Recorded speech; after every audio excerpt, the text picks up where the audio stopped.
ពេលដែលមកនៅនេះគឺខ្ញុំត្រូវមានភាពឯករាជ្យហើយត្រូវកាន់តែមានទំនួលខុសត្រូវច្រើនជាងមុនដោយសារយើងអត់មានគ្រួសារជាខ្នងបង្អែកដូចយើងនៅស្រុកកំណើតទេការដែលយើងចេះបែងចែកពេលវេលាហើយនឹងការធ្វើការវិភាគជាប្រចាំវាពិតជាសំខាន់មែនទែនសម្រាប់សិស្សនិស្សិតរបស់យើងហើយក៏មិនសម្រាប់តែនិស្សិតទេគឺអ្នកធ្វើការក៏ដូចគ្នាដែររយៈពេល14សប្តាហ៍ដែលបានចូលរួមមួយ Sister of Code ហ្នឹងគឺអាចនិយាយបានថាវាជាការចងចាំល្អទាំងអស់តាំងពីចាប់ផ្ដើមរហូតដល់ពេលបញ្ចប់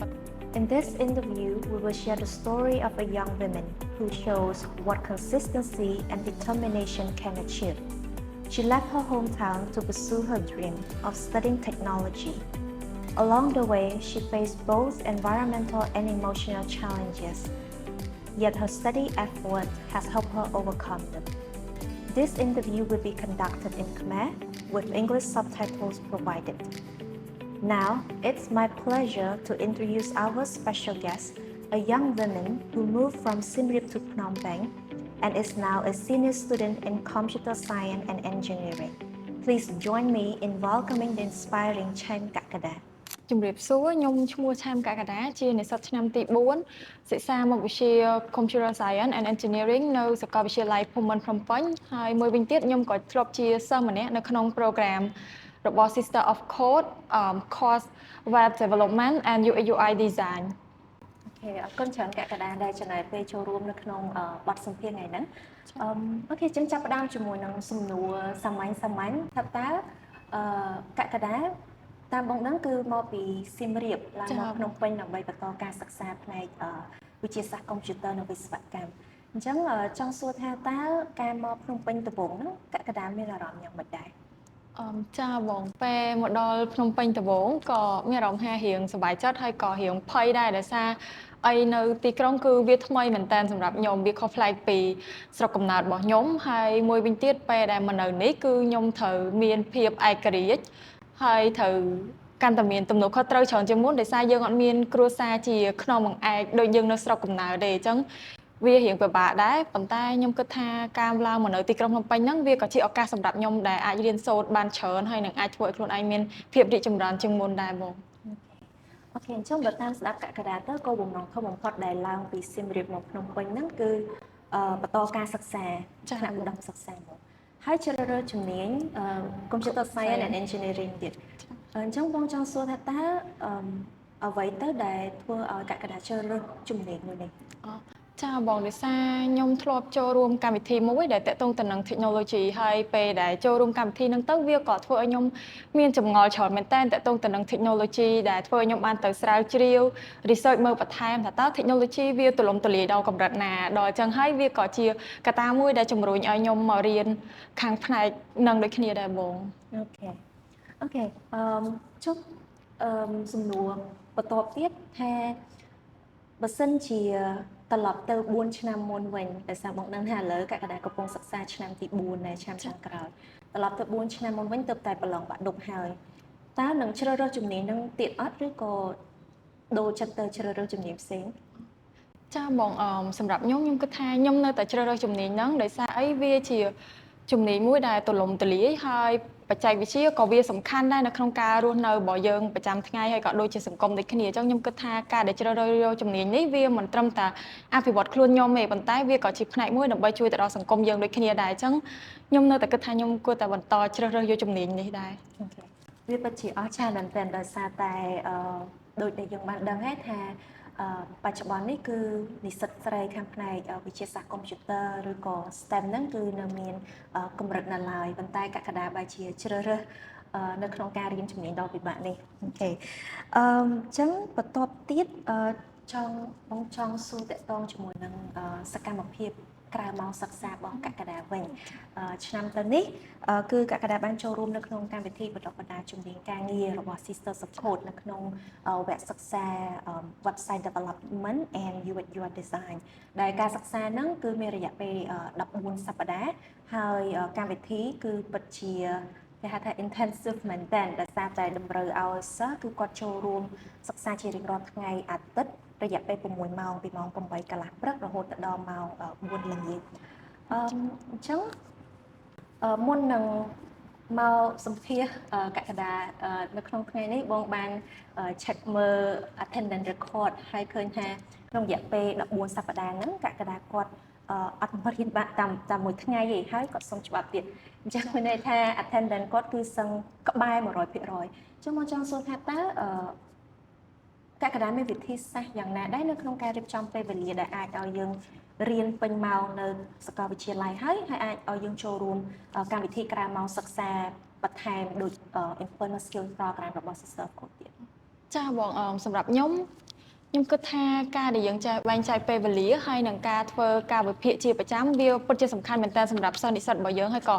មិនសម្រាប់តែនិស្សិតទេគឺអ្នកធ្វើការក៏ដូចគ្នាដែរព្រោះការដែលយើងចេះបែងចែកពេលវេលាការធ្វើការវិភាគគឺវាជួយយើងច្រើនមែនតើថាយើងត្រូវចាប់ផ្ដើមធ្វើការងាររបស់យើងនៅថ្ងៃហ្នឹងពីចំណុចណាទៅចំណុចណាហើយមួយវិញទៀត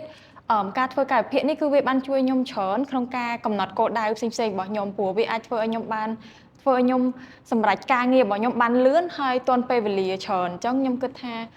ជាចម្បងនៅក្នុងការជួយឲ្យខ្ញុំអាចគ្រប់គ្រងពេលវេលានឹងបានគឺការធ្វើការវិភាគបងអូខេអញ្ចឹងការបែងចែកពេលវេលាដោយការរៀបចំការវិភាគទុកមុនចាបងអូខេអញ្ចឹងការចូលរួមរយៈពេល14សប្តាហ៍ហ្នឹងនៅក្នុងកម្មវិធី Employment Skills Program តើពេលវេលាមួយណាដែលគួរឲ្យចងចាំបំផុតសម្រាប់កក្កដាចាបងសម្រាប់ខ្ញុំរយៈពេល14សប្តាហ៍ដែលបានចូលរួមមួយ Sister of Code ហ្នឹងគឺអាចនិយាយបានថាវាជាការចងចាំល្អទាំងអស់តាំងពីចាប់ផ្ដើមរហូតដល់ពេលបញ្ចប់ប៉ុន្តែខ្ញុំគិតថាការដែលសំខាន់សម្រាប់ខ្ញុំឬក៏ភាពចងចាំដ៏ល្អសម្រាប់ខ្ញុំគឺនៅសប្តាហ៍ទី13និងទី14ដោយសារវាជាសប្តាហ៍មួយដែលយើងបានចាប់ផ្ដើមធ្វើការងារជាក្រុមដើម្បី build ជា program មួយនៅក្នុងការធ្វើ presentation សម្រាប់បញ្ចប់កម្មវិធីរបស់យើងការសិក្សារបស់យើងអញ្ចឹងខ្ញុំគិតថាវាជា memorable ដ៏ល្អសម្រាប់ខ្ញុំព្រោះខ្ញុំបានធ្វើការងារជាក្រុមបានស្គាល់អ្នកនៅក្នុងថ្នាក់ហ្នឹងកាន់តែច្បាស់ជាងមុនហើយមួយវិញទៀតយើងបានចែករំលែកគ្នាទៅវិញទៅមកពី idea របស់យើងហើយនៅពេលដែលធ្វើបទបង្ហាញទៀតហ្នឹងក៏យើងបានស្ដាប់ការបទបង្ហាញការធ្វើ presentation ពីសមាជិកផ្សេងៗដូចគ្នាដែរអញ្ចឹងវាជាអីមួយដែលល្អមែនតើព្រោះខ្ញុំពីមុនក៏មិនសូវមានជា confident មានអីដែរអញ្ចឹងពេលដែលចូលរួម program ហ្នឹងវាជួយខ្ញុំច្រើនទៅនឹងរឿងហ្នឹងដែរបងអូខេរីករាយដែលបានដឹងថាកម្មវិធីហ្នឹងផ្ដល់ចំណេះជំនាញឲ្យកក្កដាច្រើនការតាមពិតទៅចម្លើយរបស់កក្កដាមុនហ្នឹងបានរួមបញ្ចូលនៅជំនាញដូចជាការធ្វើបទបង្ហាញភាពជាអ្នកដឹកនាំការធ្វើការងារក្រុមសិស្សឹងតែជាអ្វីដែលកក្កដាទទួលបានពីកម្មវិធីសិក្សាមួយហ្នឹងប៉ុន្តែអាចសូមបញ្ជាក់បន្ថែមតិចទៀតបានទេថាតើកក្កដាទទួលបានជំនាញឬក៏ចំណេះដឹងអីខ្លះពីកម្មវិធីមួយនេះចូលរួមកម្មវិធីនេះខ្ញុំគិតពីដំបូងគឺគ្រាន់តែអាចនឹងទទួលបានជាជំនាញទៅលើ technical skill របស់យើងទៅលើ program របស់ខ្ញុំដែលតាក់ទងទៅនឹង web development ហើយនឹង UX UI design ទេប៉ុន្តែពេលដែលខ្ញុំចូលរៀនផ្ទាល់គឺខ្ញុំទទួលបានច្រើនមែនតើទាំង teamwork communication ទាំងការ share experience ហើយនឹងភាព confident នឹងទទួលបាន idea ផ្សេងៗពីមនុស្សជុំវិញខ្លួនហើយនឹងបាន learn អី new ថ្មីៗពីអ្នកជុំវិញខ្លួនដូចគ្នាដែរបងអូខេអរគុណច្រើនកក្កដាអញ្ចឹងកម្មវិធីរបស់យើងនេះក៏កំពុងតែបើកទទួលសិស្សសម្រាប់ឆ្នាំ2026នេះផងដែរអញ្ចឹងក្នុងនាមកក្កដាជាសិស្សនៅក្នុងកម្មវិធីនេះកាលពីឆ្នាំ2025តើកក្កដាអាចជួយចែករំលែកបន្តិចបានទេសម្រាប់សិស្សនិស្សិតរបស់យើងជាច្រើនដែលគាត់កំពុងតែរៀបចំនៅក្នុងការដាក់ពាក្យសុំថាតើដំណើរការនៃការដាក់ពាក្យសុំនោះយ៉ាងដូចម្តេចដែរហើយមានដំបូងមានអីខ្លះដើម្បីឲ្យពួកគាត់យកទៅប្រើប្រាស់ហើយអាចមានឱកាសចូលរួមក្នុងកម្មវិធីបណ្ដុះបណ្ដាលមួយនេះចាបងសម្រាប់ខ្ញុំចង់ឲ្យអ្នកនរគ្នាគួរតែព្យាយាមចូលមើលក្នុងបណ្ដាញសង្គមរបស់ Sister of Code ឲ្យបានច្រើនដើម្បីដឹងថា application ហ្នឹងគេនឹងបើកនៅថ្ងៃណាហើយសម្រាប់ការដាក់ពាក្យវិញគឺវាមានភាពងាយស្រួលមែនតើដោយសារយើងគ្រាន់ជាដំបូងគឺយើងគ្រាន់តែត្រូវបំពេញ form application form របស់ខាង Sister of Code ដែលគាត់នឹង post នៅលើ social media របស់គាត់ហើយនៅពេលដែលយើងបំពេញហ្នឹងក៏យើងអាចនឹងមានសំណួរ question តិចតួចដែរដើម្បីសួរយើងថាតើហេតុផលអីដែលយើងចង់ចូលរួមមួយ program ហ្នឹងអញ្ចឹងខ្ញុំគិតថាសិស្សនិស្សិតក្រោយដែលគាត់ចង់ចូលរួមហ្នឹងគួរតែបង្ហាញអីដែលជាគាត់ហើយបង្ហាញអីដែលហេតុផលអីដែលគាត់ចង់ចូលរួមជាមួយនឹង program ហ្នឹងពិតប្រាកដហើយសម្រាប់ advice នៅក្នុងការ apply ហ្នឹងដូចគ្នាគឺខ្ញុំចង់ឲ្យគាត់មានភាពជឿជាក់លើខ្លួនឯងហើយហ៊ានសាកល្បងអីដែលថ្មីកុំខ្លាចនឹងការដាក់ពាក្យកុំខ្លាចនឹងការធ្លាក់ព្រោះពីណាគេក៏មិនអាចនឹងដាក់ភ្លាមចុះភ្លាមដែរអញ្ចឹង សូមឲ្យអ្នកនរគ្នាមានភាពជឿជាក់លើខ្លួនឯងហើយសាកល្បងដាក់វាសិនទៅ អូខេអញ្ចឹងបន្ទាប់ទៀតបងទៅតែទទួលដំណឹងថាកក្កដាទៅតែទទួលបានឱកាសហ្វឹកហាត់ការងារនៅស្ថាប័នមួយណាអញ្ចឹងសូមអបអរសាទរម្ដងទៀតបងអរគុណហើយក៏បងបានដឹងដែរថានេះគឺជាការហ្វឹកហាត់ការងារលើកទី1សម្រាប់កក្កដាអញ្ចឹងបងចង់សួរពីចំណាប់អារម្មណ៍វិញថាមានអារម្មណ៍យ៉ាងម៉េចដែរមានអារម្មណ៍ថាសប្បាយមែនតើបងព្រោះវាជាឱកាសមួយរបស់យើងដែរប៉ុន្តែក៏រៀងភ័យដែរដោយសារការទៅប្រឡូកក្នុងវិស័យការងារគឺវាខុសពីការរៀនច្រើនដែរអញ្ចឹងខ្ញុំក៏រៀងភ័យខ្លាចថាយើងអាចជួបផលវិបាកអីផ្សេងៗប៉ុន្តែខ្ញុំតែងតែព្យាយាមប្រាប់ខ្លួនឯងថាវាជាឱកាសមួយដែលយើងអាចអភិវឌ្ឍខ្លួនឯងបានហើយក៏អាចជាឱកាសមួយដើម្បីយើងឈានទៅរកចូលក្នុងវិស័យការងារដែរអញ្ចឹងតែងតែប្រាប់ខ្លួនឯងការអភិវឌ្ឍខ្លួនគឺជារឿងដ៏សំខាន់អូខេអញ្ចឹងចាប់ផ្ដើមពីសិស្សបញ្ចប់ការសិក្សាថ្នាក់ទី12រហូតមកដល់ខ្ល้ายជានិស្សិតផ្នែកវិទ្យាសាស្ត្រកុំព្យូទ័ររយៈពេល4ឆ្នាំហើយឥឡូវក៏ចាប់ផ្ដើមហ្វឹកហាត់ការងារនៅស្ថាប័នអន្តរជាតិមួយនៅក្នុងផ្នែក ICT ដែលជាអ្វីដែលយើងចង់រំពឹងទុកទៀតអញ្ចឹងបងពិតជាកោតសរសើរមែនទែនអញ្ចឹងសូមសួរតកតងជាមួយនឹងផែនការអនាគតបន្តិចថាតើកក្កដាមានផែនការយ៉ាងម៉េចដែរនៅក្នុងការបន្តអាជីពនៅក្នុងវិស័យ ICT ហ្នឹងហើយថាតើដើម្បីសម្រេចបំណងហ្នឹងតើកក្កដាមានបានរៀបចំជាជំហានអ្វីខ្លះដែរឬចាបងសម្រាប់ខ្ញុំគឺនៅក្នុងវិស័យ ICT ហ្នឹងគឺខ្ញុំចង់បន្តឲ្យខ្លួនឯងចូលនៅក្នុងវិស័យការងារឲ្យបានកាន់តែច្រើនហើយអាចក្លាយទៅជា professional មួយដែលនៅក្នុងវិស័យមួយហ្នឹងនឹងអាចចូលរួមជាចំណែកតូចមួយនៅក្នុងការចូលរួមអភិវឌ្ឍឬក៏ដោះស្រាយបញ្ហាផ្សេងៗរបស់សង្គមឬក៏អាច build ជា system ដើម្បីជួយដល់សង្គមដូចផងដែរហើយមួយវិញទៀត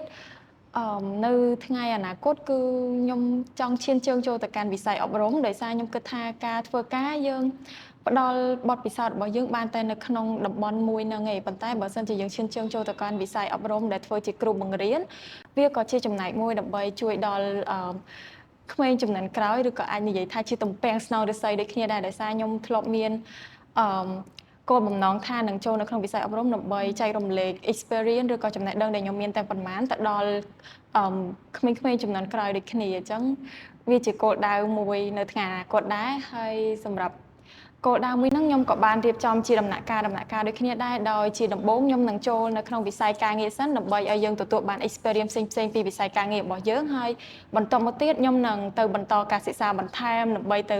រៀនសូត្រពីបច្ចេកវិទ្យាថ្មីៗឬក៏ digital technology អីផ្សេងៗពីក្រៅប្រទេសដូចគ្នាដើម្បីអាចយកមកចែករំលែកនៅកាន់ទំពាំងស្នងឫស្សីរបស់យើងបានដូចគ្នាដែរឥឡូវនេះយើងឈានមកដល់វគ្គបញ្ចប់នៃកិច្ចសម្ភាសន៍ហើយសំណួរចុងក្រោយដែលសម្រាប់កក្កដាដែលជាអ្នកសិក្សាទៅលើផ្នែកនឹងផ្ទាល់ណាវិទ្យាសាស្ត្រកុំព្យូទ័រនិងវិស្វកម្មហ្នឹងតើកក្កដាគិតថាវាពិតជាពិបាកមែនឬអត់ជាពិសេសសម្រាប់ក្មេងស្រីនិងស្ត្រីហើយថាតើបើសិនជាពួកគាត់មានបំណងចង់បន្តការសិក្សាឧត្តមសិក្សាផ្នែក STEM ហ្នឹងតើកក្កដាគិតថានឹងមានជាដំបូងមានអីខ្លះជូនគាត់ចាបងសម្រាប់ខ្ញុំគិតថានៅក្នុងវិស័យ STEM ហ្នឹងវាមិនជាពិបាកណាស់ទេបងដោយសារពីដំបូងមុនខ្ញុំឈានចូលក្នុងវិស័យហ្នឹងក៏ខ្ញុំធ្លាប់ឮពាក្យហ្នឹងដូចគ្នាដែរបងហើយទៅខ្ញុំក៏ជំនះពាក្យហ្នឹងខ្ញុំចង់ដឹងថាតើក្នុងវិស័យហ្នឹងវាពិតជាពិបាកដូចគេថាមែនអត់តែនៅពេលដែលខ្ញុំចូលទៅវាមិនជាពិបាកដូចជាគេថាទេអញ្ចឹង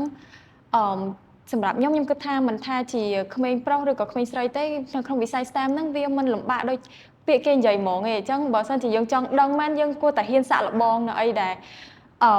ថ្មីសម្រាប់យើងព្រោះពេលខ្លះការដែលយើងសាកល្បងឈានជើងចូលក្នុងវិស័យហ្នឹងក៏វាមិនប្រកាសថាយើងមិនអាចទៅរួចដែរអញ្ចឹងហើយខ្ញុំគិតថា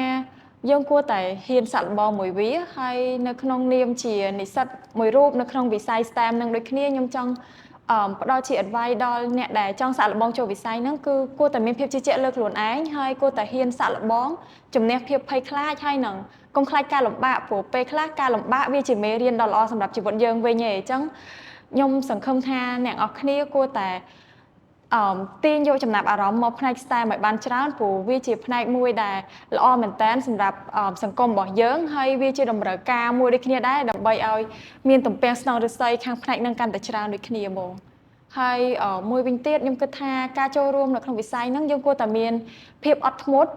ការព្យាយាមប្រឹងប្រែងការបដិញ្ញាចិត្តដើម្បីសម្រេចគោលដៅរបស់យើងថាយើងពិតជាចង់ចូលរួមនៅក្នុងផ្នែកហ្នឹងមែនគុណបង អូខេអរគុណច្រើនកណ្ដាលបងពិតជាចង់ឲ្យពាក្យសម្ភាសន៍នេះនៅបានសាធារណជនគាត់ស្ដាប់តបតហើយអាចនឹងមានសំណួរតែម្ដងដោយសារតែតាមតែខ្ញុំស្ដាប់កណ្ដាលគឺអ្វីដែលគាត់និយាយហ្នឹងគឺពិតជាលើកទឹកចិត្តយើងខ្លាំងមែនតើដើម្បីឲ្យយើងបន្តការសិក្សាហើយក៏ដូចជាបន្តតាមចាប់នៅក្តីសម័យនៅក្នុងការធ្វើការនៅក្នុងវិស័យបច្ចេកវិទ្យាអញ្ចឹងអរគុណច្រើនកណ្ដាលសម្រាប់ការចូលរួមថ្ងៃនេះ ចាអរគុណ So this is what consistency and determination can achieve. From Siem Reap to Phnom Penh, from learning in the classroom to experimenting in the workplace, Kakada proved that nothing is impossible when the minds keep learning and the hearts say yes. After school's programs like Sisters of Code are ready to welcome female students who want to strengthen their coding and digital skills. Now, the Employment Skills Program is accepting applications for 2026. We offer 2 courses completely free of charge. 1. Digital Entrepreneurship and Digital Marketing course. 2. Website Development and UI/UI Design course. If you are interested, please feel free to fill out our application form no later than March 23rd, 2026, via the link in the captions or the QR code provided. Thank you for watching.